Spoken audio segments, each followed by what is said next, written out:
আনন্দধারা মকসুদ আলী মুন্সি মাদ্রাসা অতিমখানা আজকে আনুষ্ঠানিকভাবে ভিত্তিপ্রস্তর স্থাপন অনুষ্ঠানে সম্মানিত সভাপতি, আমাদের প্রিয় ব্যক্তি, শ্রদ্ধাভাজন ব্যক্তি আলহাজ মোহাম্মদ ওমর, উপস্থিত সভা ইউনিয়ন পরিষদের সাবেক চেয়ারম্যান ও সাভার থানা বিএনপি বিপ্লবী সাধারণ সম্পাদক মোহাম্মদ গোলাম মোস্তফা, উপস্থিত সাভার থানা ও সাভার ইউনিয়নে বিএনপি অঙ্গ সংগঠনের বিভিন্ন পর্যায়ের নেতৃবৃন্দ, উপস্থিত এলাকাবাসী, আসসালামু আলাইকুম।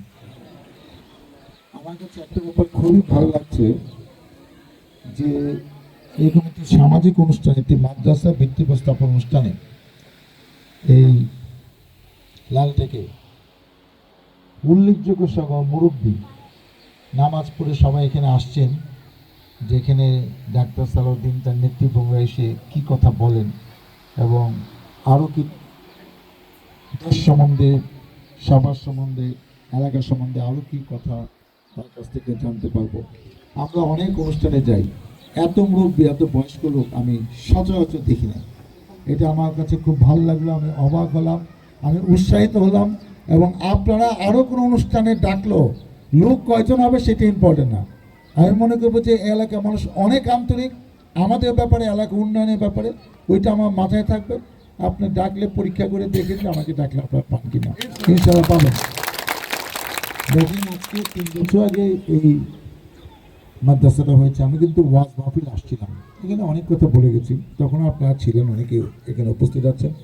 আজকে যে আইচা নোয়ারদা মৌজার 6 শতাংশ জমি দিয়ে আমরা যেটি ভিত্তিপ্রস্তর স্থাপন করলাম, ওনারা জমি দিছে, এখন আপনাকে আশা করেন ওনারা বিল্ডিংটাও করে দেবে? এটা দায়িত্ব তো আমাদের সবারই নিতে হবে। আমরাও আমার বক্তৃতা শেষে যা বলা বলবো। আর একটা হলো কি জানেন, যার যার সাধ্য অনুযায়ী আপনি সহযোগিতা করবেন। আপনাকে তো আমি বলে দিইনি যে আপনি এত টাকা দেন, 1,50,000। আপনার 2 টাকা দেওয়ার সাধ্য আছে, 2 টাকা দেন। 10 টাকা দেওয়ার যার সাধ্য সে 10 টাকা দেন। আর একটা জিনিস কি, ধরেন আমরা নামাজ পড়তেছি, নামাজ বেহেশতে চানি, কিন্তু আপনার নামাজ কতটুকু কবুল হচ্ছে এটা কিন্তু মহান আল্লাহ তাআলা ছাড়া কেউ জানে না। তখন আপনি মারা গেলে আপনার যখন হিসাব নিকাশ হবে, তো শুধু নামাজের হিসাবই তো প্রধান, সেটা আপনি কতটা পড়লেন, কতটা আপনার কবুল হয়েছে সেটা। কিন্তু আপনি দেখবেন যে খাতায়, ধর একটা ম্যাট্রিক পরীক্ষার খাতায় পরীক্ষক কিন্তু চেষ্টা করে প্রত্যেকটার সাথে পাশ করে দাও। এখন যে খাতায় লেখে নাই, তখন 2 পাঁচটা লেখা বসে হয়েছে, তাহলে ওই একজন শিক্ষক 33 দিবে কেমনে? পারবে না তো। কিন্তু যে অনেক কিছু লেখছে কিন্তু কাজের কথা অনেক কিছু লেখে নাই, যে 27 28 পাইছে, সব খাতা দেখার পরে আবার কিন্তু ওই 27 28 29 30 এগুলা যারা পায়, এগুলা নিয়ে ওই এক্সামিনার বসে, যেগুলোর মধ্যে থেকে কয়জনকে টাইনা পাশ করে দেখবে। তো কোথাও লেখা টাকা বড় থাকলে দেওয়া আছে, অনেক লিখছে, নাম্বারটা বাড়াই দেয়। এইসব জায়গায় যদি আপনারা কিছু দিয়ে কিছু পয়েন্ট নিয়ে আগে না থাকেন, আল্লাহ আপনাকে টান দিয়া নিয়ে নিব, যদি নিব না, যদি কিছুই করে না, নামাজও ঠিক মতো পড়ে না, এটাও করে না, সেই জন্য কিছু কাজ অন্য জায়গায় করে, ভালো কাজ করে কিছু পয়েন্ট রাখতে হয়, তারপর নামাজের সাথে মিলে আপনার বেহেশতটা কিন্তু হইবে। কিন্তু আপনি যদি কেউ মনে করেন যে নামাজ পড়ি না, আমি সব সেবা কাজ করছি, তা কিন্তু হবে না। নামাজটা 1 নম্বর। তো সেইটার জন্য আমি বলছি যে কিছু পয়েন্ট যার যার সাধ্য অনুযায়ী নিয়ে রাখেন, কখন কোন কাজে লাগে এটা জানে না। আমি ধরেন 96 সালে এবং 2001 সালে আপনাদের বোর্ডের সংসদ সদস্য হয়েছি। আমি অনেকগুলো প্রতিষ্ঠান, আমি 4টা প্রতিষ্ঠান, 93 সালে আমার মার নামে 1 বিঘা জমি দিয়েছিলাম, সেটা সরকারি প্রাইমারি স্কুল ছিল, এখন এটা সালায়াদি সিকুন্ডিয়াতে সরকারি প্রাথমিক বিদ্যালয়। এবং এটা একবার হয়ে গেলে কিন্তু আপনার কোনো দায়িত্ব নেই, এটা সরকার চালাচ্ছে। আমি জমি দিচ্ছি, কিন্তু এলাকা তো লেখাপড়া হচ্ছে, ক্লাস 5 পর্যন্ত পড়ছে। আমি 96 সালে আমার নিজের গ্রামে জিরাবদ্দা কলেজ করলাম, আমার উদ্যোগে, আমার জমি দিয়েছি প্রায় 4 একরের মতো। তখন নিয়ম ছিল 9 বিঘা জমি দিতে 3 একর, আমরা ইচ্ছা করে বেশি দিয়েছি। সেই কলেজ কিন্তু ভালোভাবে চলছে এখন পর্যন্ত, আমাদের কোনো দায়িত্ব নেই, প্রতিষ্ঠা হিসেবে থাকে। আওয়ামী লীগ গভর্নমেন্ট ছিল 15-16 বছর, আমাকে সদস্য রাখেনি, কলেজ কিন্তু চলছে, এখনও 500 স্টুডেন্ট, এটা সারা জীবন চলবে। 2003 সালে দেওয়া স্টপ কলেজ, এবছর যারা বৈশাখী মেলায় ইয়াং ছেলেরা হয়তো গিয়েছিল, 3 দিনব্যাপী বৈশাখী মেলা হয়েছে, এই কলেজ এই গার্লস স্কুল রোডে। তো সেখানে আমাদের নতুন ক্যাম্পাসে আমার আব্বা দেওয়ান দেশ তার নামে কিন্তু আমাদের কলেজ 2006 সালে নিশ্চিন্তপুর দেওয়ান দেশ উচ্চ বিদ্যালয়, একটা প্রাইমারি স্কুল, একটা হাই স্কুল, একটা কলেজ, একটা ল কলেজ। ল কলেজে নিজের জমি লাগে না, আমরা সরকারি জমি নিয়ে সেটা করেছি। আর অন্যগুলো সব এমপিওভুক্ত প্রতিষ্ঠান, সরকার থেকে বেতন দিচ্ছে, একটা তো সরকারি হচ্ছে। এবং আমরা দেওয়ানবাড়ি আমার বাপ দাদারা করেছে মসজিদ, ঈদগাহ, একটা জয়গুন্নেসা আমার দাদার নামে মাদ্রাসা, একটা পরিবার ও স্বাস্থ্য কল্যাণ কেন্দ্র আছে জিরাপুরে। এগুলা কিন্তু আমার বাবার দাদারা করে গেছে। এগুলো হয় কি সাদকে জারিয়া।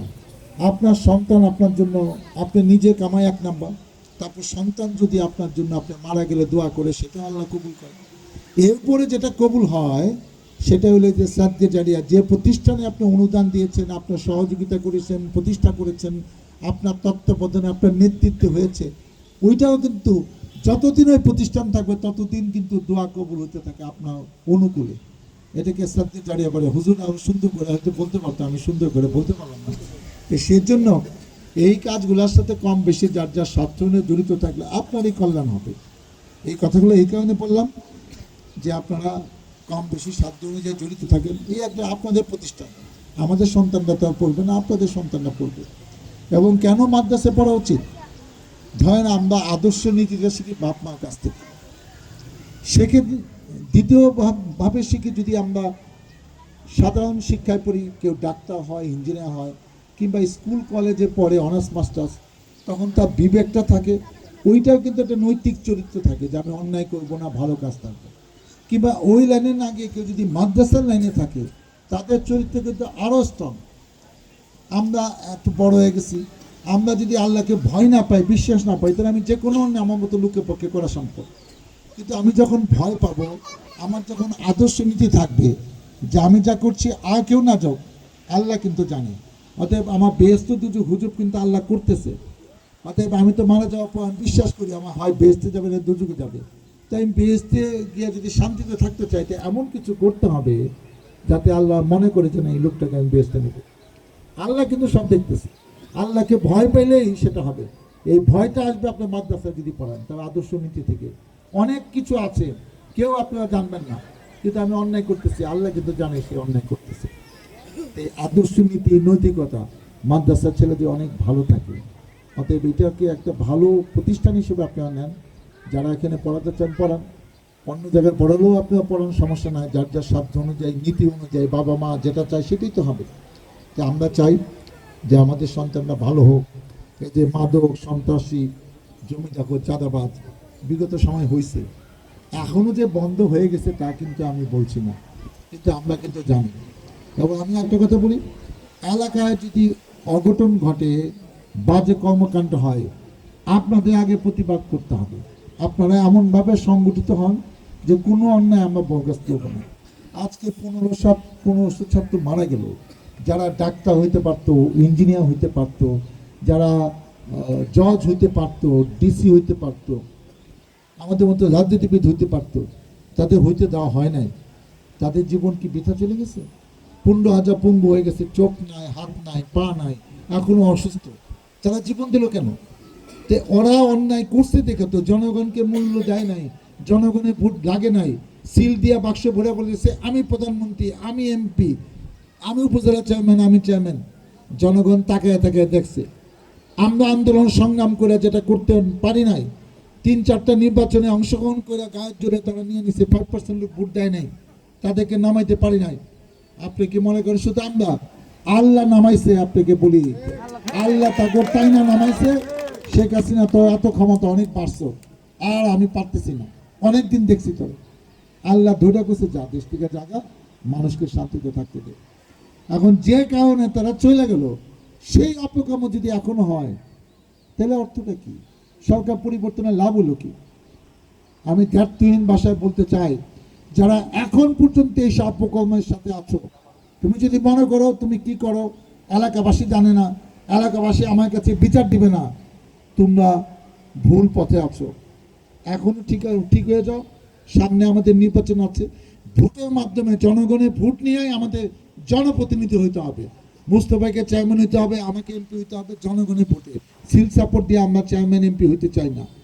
অতএব জনগণ যেন আমাদেরকে ভুল না বুঝে, যে আমাদের দল করে, ও আমাদের সাথে সংশ্লিষ্ট, আমার সাথে খাতে আছে, কিন্তু তুমি গোপনে চাঁদাবাজি করো, এরকম কাউকে দল, আমি, মুস্তফা কেউ প্রশ্রয় দেবে না। আমি দায়িত্ব নিয়ে বললাম, আপনারা ঐক্যবদ্ধ থাকেন, কোনো কিছু আমাদেরকে জানান, আমরা এই ব্যাপারে কোনো ছাড় দেব না। 2 ভোটেই এমপি হয়েছি, ভাগ্যে থাকলে আবারও ভোটে এমপি হবো। কোনো সন্ত্রাসী, চাঁদাবাদ, কোনো শক্তি, মহড়ায়, ক্যাডারদের শক্তিতে আমি এমপি হইতে চাই না, এবং হওয়ার কোনো সুযোগ আগামীতে থাকবে না। আমি নিশ্চিত এমন নির্বাচন হবে যে নির্বাচন আপনারা কোনোদিন দেখেন না, 100% সুষ্ঠু ভোটের মাধ্যমে হবে। অতএব আমি আপনাদের সহযোগিতা চাই, আপনাদের দোয়া চাই, আপনাদের পাশে, আপনাদের কল্যাণের জন্য বাকি জীবনটা কাটাতে চাই, এটি আমার প্রত্যাশা। পরিশেষে আমি যে কথাটা বলতে চাই, যে বিজ্ঞ তোমার নাম কি ফলে পরিচয়। আমি সুন্দর সুন্দর কথা বললাম, কাজটা সুন্দর করলাম না, কোনো কথা গোপন থাকবে না। আপনারা জানেন, হয়তো জানতে 1 মাস, 2 মাস, 3 মাস লাগবে, নাহলে 6 মাস লাগবে। আপনারা বুঝবেন যে আমি যে কথা দিচ্ছি সেই কথার সাথে কাজে মিল না। আমি কথার সাথে কাজে মিল রেখে চলতে চাই, আমি সেরকমের জন্য। পরিশেষে যে কথাটা বলে আমি বক্তব্য শেষ করবো, ওই যে 2 জন আমার ঘরে দায়িত্ব দিয়ে গেছে, তাহলে আমি তো পড়ছি বিপদে, যে আমি কোন টাকা পরে কেউ যে ভাই আপনি এত টাকা করলেন, আমাকে জিজ্ঞেস করলেন না, হয় এই টাকা কে করবো। তো যাই হোক, এই উন্নয়ন কিন্তু চলমান। আপনার ভেবেন যে আজকে টাকা দিলাম দেখে 6 মাস পরে, 1 বছর পরে টাকা দেওয়া যাবে না, এটা তো চলতে থাকবে, অনেক কিছু উন্নয়ন করতে হবে। আমি ব্যক্তিগতভাবে আমি একটু কম দিলেও চলে, কেন আমি টাকাটা তো নগদ দিয়ে যাবো, এটা তো আজকে দেবো না, 7 দিন পরে, 15 দিন পরে আমি আনছি। আমি ব্যক্তিগতভাবে 1 লক্ষ টাকা অনুদান আজকে আমি এখানে দিয়ে যাচ্ছি। এবং ওই যে 2 জন ভারপ্রাপ্ত চেয়ারম্যান, আরিফ হোসেন, আবু গোলাম মোস্তফা, এরাও তো চেয়ারম্যান ছিল, এখন নয় ভারপ্রাপ্ত ছিল, এরা চেয়ারম্যান, এরা 2 জন মিলেও আরো 2 লক্ষ টাকা দেবো, গড়ে পড়ে গেলো 1 লক্ষ টাকা, তাহলে 3 লাখ টাকা। আমি এটা দিচ্ছি কেন, বোঝানোর জন্য যে আমরা দিয়ে গেলাম আপনার জন্য, আজকের থেকে একটু একটু করে। আজকে কারো ঘোষণা দেওয়ার দরকার নাই, আপনাদেরকে আমি বিশ্বাস করি, আপনাদের এলাকা মাদ্রাসা সময় মতো আপনারা দিবেন, অনুদান দিয়ে যান। আর আমাকে আপনারা দাওয়াত দিয়ে নিচ্ছেন, আমি একজন নেতা, আমি শুরু না করলে আপনারা শুরু করবেন কেমনি?